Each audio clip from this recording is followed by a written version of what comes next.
Kwa majina naitwa Mgendi Kerenge, diwani wa kata ya Mnadani kutoka jimbo la Dodoma mjini. Ni kweli kabisa leo tumekula kiapo kama mheshimiwa madiwani na sasa tunaenda kutimiza matakwa yetu ya kisheria kama mheshimiwa diwani, hasa kwenda kusimamia kata zetu tukiwa wenye viti wa maendeleo ya kata.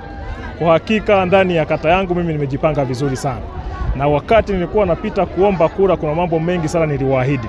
Na wakati huu sasa umefika wa kwenda kuyafanya mambo hayo na kuhakikisha kwamba tunakwenda vizuri. Niliahidi mambo mengi na changamoto zipo nyingi. Na nina imani kwa sababu leo tayari nimeisha kuwa diwani wa kata ya Mnadani. Sasa changamoto nyingi naanza kwenda kuzitatua, nikiamini kabisa zipo zile changamoto za msingi ambazo nitaanza nazo na zipo zile ambazo zitakuwa zinaendelea polepole.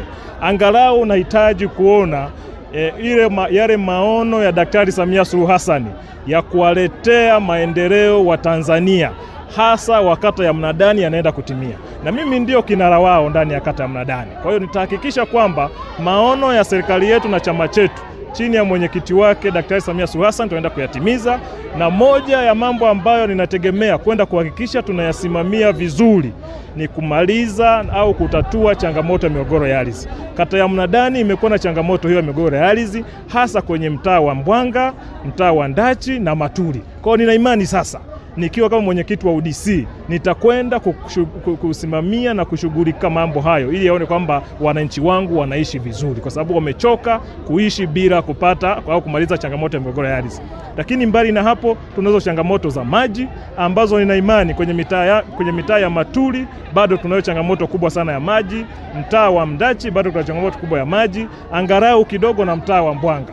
Lakini nataka nihakikishe kwamba miundombinu mikubwa ya kuona kwamba barabara zetu zinafunguliwa, tunakwenda kulitatua hiyo changamoto.